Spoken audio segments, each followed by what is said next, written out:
Anton tadi punya jargon, siapa yang menjawab salam saya akan saya doakan tambah rezekinya, panjang umurnya. Kalau saya tidak, siapa yang menjawab salam saya semoga Allah tambahkan istrinya. Assalamualaikum warahmatullahi wabarakatuh.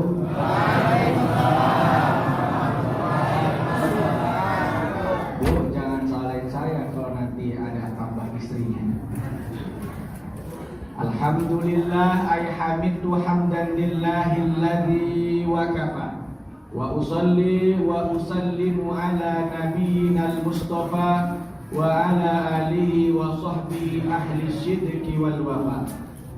Ashhadu an la ilaha illallah wahdahu la syarika lah wa ashhadu anna Muhammadan abduhu wa rasuluh la nabiyya ba'dah. Allahumma salli wa sallim ala sayyidina Muhammadin wa ala alihi wa sahbihi ajma'in wa alaina ma'ahum birahmatika ya arhamar rahimin walhamdulillahi rabbil alamin.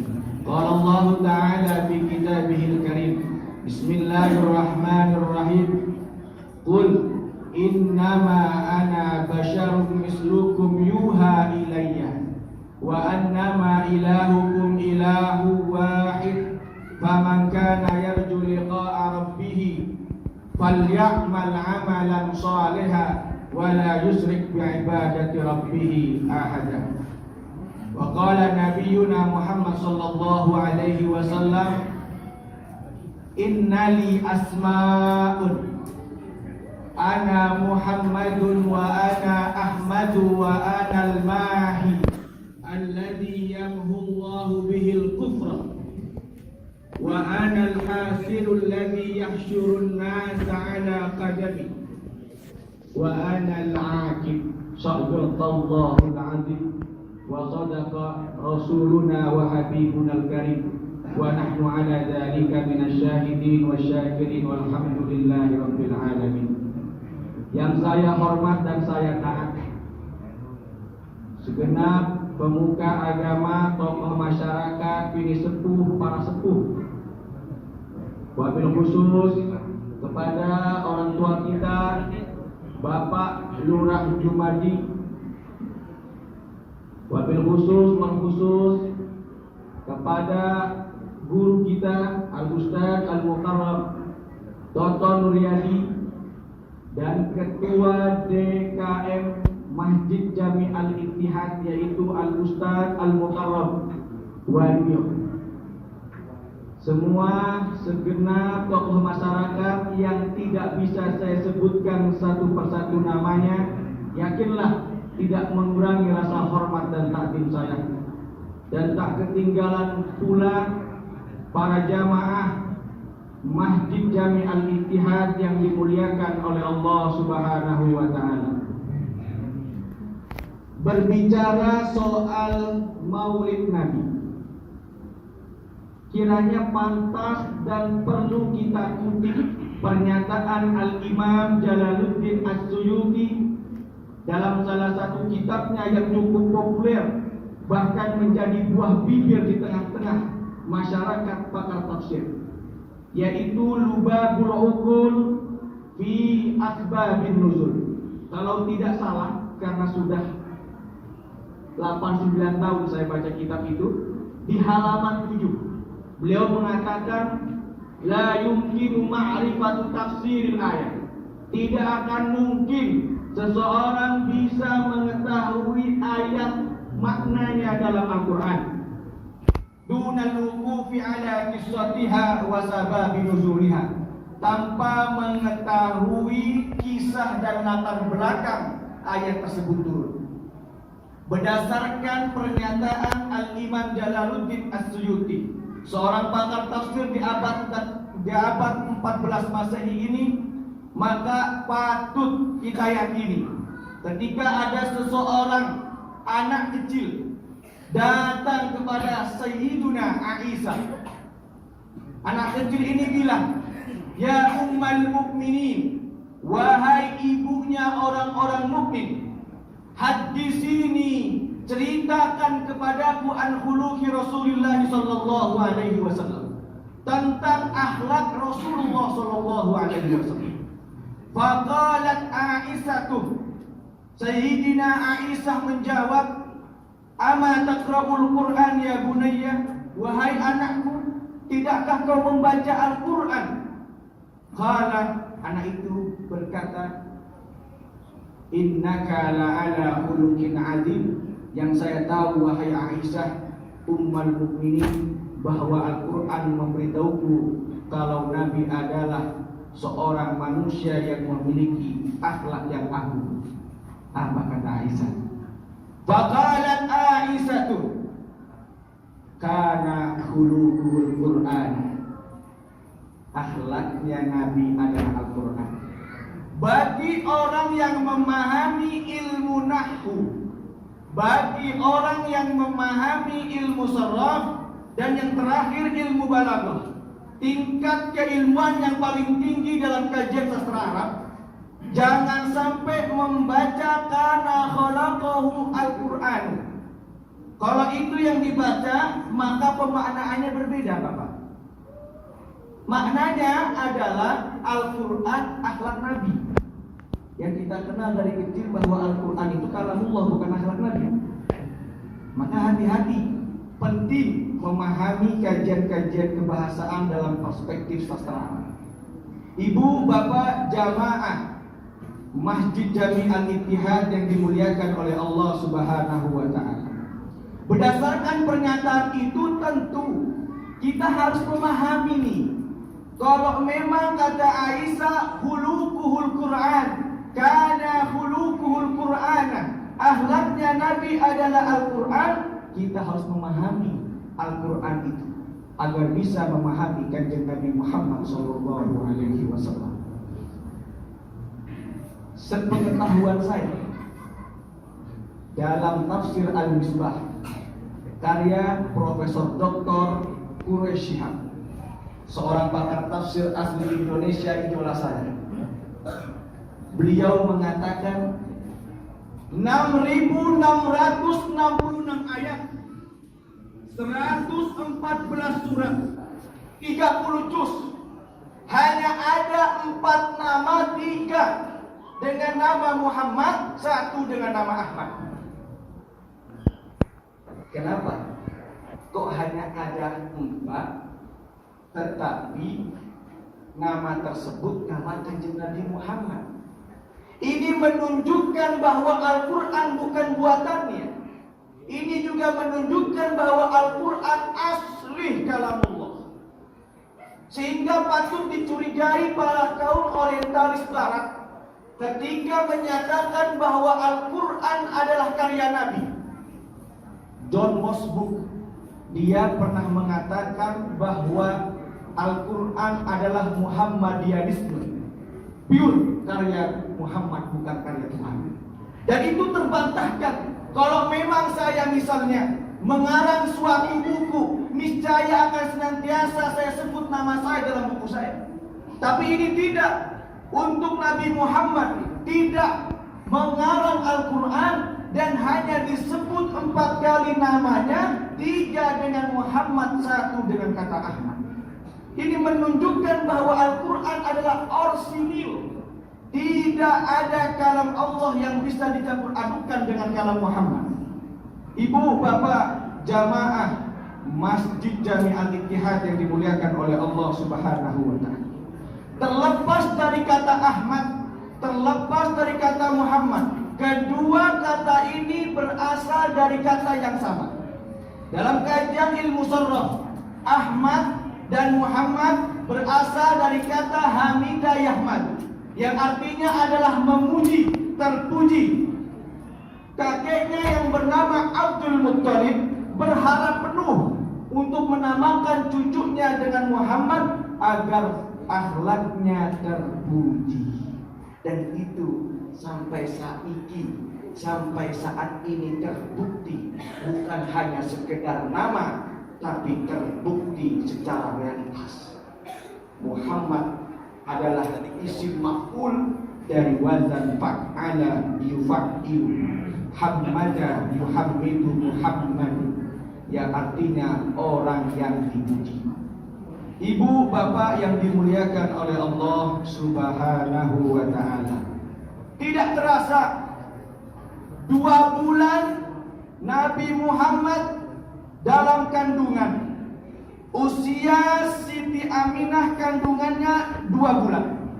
Ditinggal oleh bapak tercintanya yaitu Abdullah. Betapa sedih seorang Aminah ditinggal oleh suaminya, dan Kanjeng Nabi Muhammad ditinggal oleh ayahandanya di usia 2 bulan kandungan. Ketika sudah lahir, Nabi Muhammad lagi-lagi ditinggal oleh orang tua perempuannya yang bernama Aminah. Disinilah umur Nabi Muhammad umur 6 tahun. Umur 8 tahun Nabi Muhammad ditinggal oleh kakeknya Abdul Muttalib. Dan di umur 12 Nabi Muhammad kemudian diajarkan perniagaan, berdagang dengan pamannya Abu Thalib.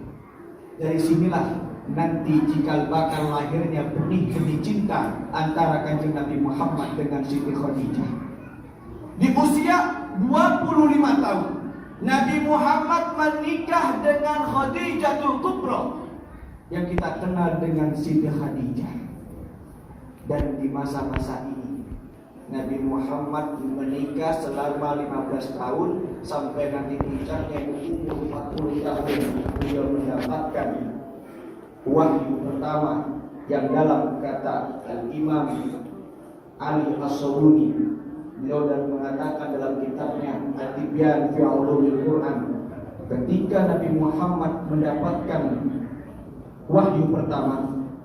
Di sini ceritanya luar biasa, Bu. Gemeter badannya, menggigil badannya. Apa kata Jibril? Ya Muhammad, ikra. Bacalah wahai Muhammad. Apa kata Nabi Muhammad? Ma'ana biqari ya Jibril. Saya gak bisa apa-apa Jibril. Saya gak bisa baca. Sampai 3 kali salah samarat, dan ketika 4 kalinya dipeluk Nabi Muhammad, di situ pas terucap Iqra bismi rabbikal ladzi khalaq sampai di ayat kelima. Pulang dari Gua Hira, Nabi Muhammad menggigil. Apa kata Siti Khadijah? Kalla ya Rasulullah, la ya'zikallahu abadan. Tenang Rasulullah, Allah tidak akan pernah mendustaimu, Allah tidak akan pernah membohongimu. Santai, kelak umatmu akan percaya kepadamu bahwa kamu adalah Muhammad sebagai utusan Allah Subhanahu wa ta'ala. Dan ini terbukti, Pak. Dan ini terbukti, Bu.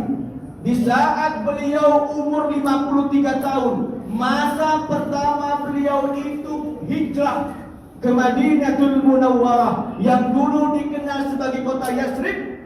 Disitulah cikal bakal atau embrio lahirnya istilah hijrah yang ada di agama kita.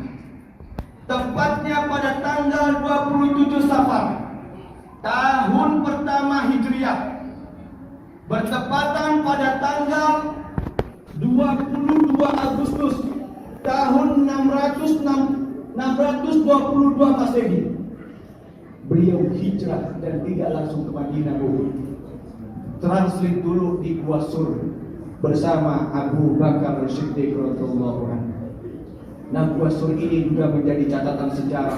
Sekalipun banyak ulama-ulama tersohor tidak meyakini atau menganggap pernyataan para muhaddis yang menganggap di Gua Sur itu Nabi Muhammad hampir ketahuan, kemudian ada laba-laba yang menghalanginya. Hadis ini sebenarnya hadis maudhu, hadis palsu, dan ini didukung oleh Quraisy. Quraisy bilang kalau memang Nabi Muhammad itu benar-benar seorang nabi, tidak perlu pembuktian mukjizat yang aneh-aneh. Mukjizat yang pantas untuk disandang sampai hari kiamat adalah Al-Quran itu sendiri. Ibu bapak yang dimuliakan oleh Allah Subhanahu wa ta'ala, ketika beliau hijrah dari Makkahul Mukarramah ila Madinatul Munawwarah, belum sampai di sini. Di usia beliau umur 6 tahun, beliau ditinggal oleh Siti Aminah. Nah, ketika meninggalnya Siti Aminah, sebelum nafas terakhirnya, beliau memegang tangan anaknya. Dia bilang, kullu hayyin mayyitun. Nah, ingat, yang hidup akan mati. Itu pesan moral yang pertama. Yang kedua, wa kullu jadidin bar. Ingat, nah, yang baru akan lapuk. Pesan yang ketiga, wa kullu kabirin yafna. Sehebat apapun pangkat dan jabatanmu akan lunak dan sirna. Wa ana mayyitatun. Saya akan mati, nak, kata Siti Aminah kepada anaknya. Wa dzikri bakin. Tapi jangan khawatir, kenanganku bersamamu akan senantiasa abadi. Faqad taraktu khairan wa wulidtu tuhra. Aku sudah meninggalkan kebaikan di muka bumi ini dan telah melahirkan anak yang suci, yaitu Muhammad sallallahu alaihi wasallam. Setelah pernyataan itu, tumpahan air mata yang dirasakan oleh kanjeng Nabi Muhammad. Itu beliau di usia 6 tahun sudah ditinggalkan bapak dan ibunya. Di usia 8 tahun ditinggal bapak, ibu, dan kakeknya. Dan nanti di usia beliau 55 tahun ditinggal oleh istri tercintanya, Sayyidatuna Khadijatul Kubra. Dan dalam Islam dikenal sebagai Amul Husni, tahun kesedihan. Ibu bapak yang dimuliakan oleh Allah Subhanahu wa taala, masuk pada kunci tema pada malam hari ini. Bernegara ala Nabi bukan bermaksud berideologi HTI. Karena ketika Nabi masuk di tanggal 8 Rabiul Awal 622 Masehi di Madinah, tepatnya pintu gerbang Madinah pertama, Masjid Quba. Di sana Nabi disambut oleh banyak orang-orang di sana yang biasanya kita kenal dengan istilah kaum Ansar. Dan sambutan itu tadi dibaca oleh adik-adik kita, anak-anak kita dengan mengatakan tala'al badru alaina min saniyatil wada wajaba syukru alaina wa da'a lillahi. Nah, pembacaan ini dilantunkan ketika Nabi masuk pertama di pintu gerbang Madinah yang sekarang diabadikan menjadi Masjid Quba. Sampai di Madinah, Nabi melihat keadaan yang sangat majemuk. Ada 3 golongan. Yang pertama adalah kaum Ansor sebagai kaum muslim pribumi. Yang kedua adalah kaum Muhajirin sebagai kaum imigran, kaum Islam imigran dari Mekah ke Madinah. Yang terakhir adalah non-muslim, meliputi Yahudi dan Nasrani. Kelihatan majemuk ini. Kalau tujuan Nabi ke Madinah ada 3 visi. Yang pertama membangun masjid, terrealisasilah Masjid Quba, terrealisasilah Masjid Jum'ah, terrealisasi terakhir Masjid Nabawi yang biasanya kalau kita umroh dan haji menikmati indahnya Masjid Nabawi. Dan 3 relasi ini Nabi Muhammad bentuk dengan baik, Pak. Nabi Muhammad bentuk dengan baik, Bu. Kita ambil contohnya. Ketika Nabi merasakan kalau ukhwatun islamiyatun, hubungan sesama muslim itu gampang dimasukkan, langsung menjadikan poin penting gimana caranya kemakmuran, kerukunan bisa terjalin antara orang muslim muhajir, orang muslim imigran yaitu Mekah, kaum Muhajirin, kaum Ansor Madinah dengan orang-orang non-muslim Yahudi dan Nasrani. Disinilah Nabi Muhammad melihat, memperhatikan ini model pemimpin yang dimaksud dengan kenapa dikatakan Yasrib menjadi Madinah. Karena Madinah asal katanya adalah tamaddun, yang artinya civilization, civil society, masyarakat orang-orang yang berkenegaraan. Sehingga kalau ada orang bilang di zaman Nabi nggak ada negara, salah. Di zaman Nabi ada negara Islam juga salah. Nabi nggak pernah menyebut negara Islam. Yang Nabi sebut adalah Sahifatul Madinah, piagam Madinah yang banyaknya ada 48 butir. Dan nanti saya akan jelaskan satu butir saja yang menunjukkan betapa pentingnya pemimpin memiliki rasa adil itu. Ibu bapak yang dimuliakan oleh Allah Subhanahu wa taala, melihat memperhatikan adalah tugas pemimpin di masyarakatnya. Nabi memantau, oh ternyata dari kaum Yahudi dan Nasrani terdiri 3 suku. Wa taala. Ada yang menarik. Udah ngebangun piagam Madinah yang salah satu isi butirnya adalah inna Yahuda Bani Aufin, sesungguhnya Yahudi Bani Auf. Yahudi Bani Auf ini Pak asli dari suku Quraidah, ya, suku Quraidah. Jadi kelompok besarnya namanya Quraidah dibagi-bagi, salah satunya adalah Bani Aufin. Di Bani Auf ini ternyata disampaikan oleh Nabi dalam piagam Madinah, innahum ummatun wahidatun lil muslimin. Mereka adalah umat yang sama, umat yang satu sama dengan orang-orang muslim. Ingat, lil yahudi dinuhum. Bagi orang-orang Yahudi memiliki hak yang sama untuk beragama. Kalau mereka dalam tatanan Madinah ingin beragama Nasrani, ingin beragama Yahudi, silakan. Walil muslimin dinuhum. Dan bagi orang muslim juga memiliki hak yang sama untuk beragama sesuai dengan keyakinannya. Apa ini bukan toleransi? Apa ini bukan yang diajarkan oleh Al-Quran kepada Rasulullah SAW yang berbunyi, Qul ya ayyuhal kafirun, katakan wahai orang-orang kafir, katakan wahai Muhammad kepada orang-orang kafir, la a'budu ma ta'budun, aku tidak akan pernah menyembah apa yang kamu sembah, wala antum a'biduna ma a'bud, dan kamu tidak akan pernah ingin menyembah apa yang aku sembah. Yakin di ayat itu merupakan bentuk toleransi Islam kepada agama lain. Lakum dinukum waliyadin, agamamu agamamu, agamaku agamaku. Ini ajaran Rasulullah. Tidak ada ajaran Rasulullah untuk membangun negara muslim atau negara Islam. Ibu bapak yang dimuliakan oleh Allah Subhanahu wa taala, lanjut atau tutup? Lanjut atau tutup? Tutup? Sudah? Sudah? Ini masih panjang, Bu.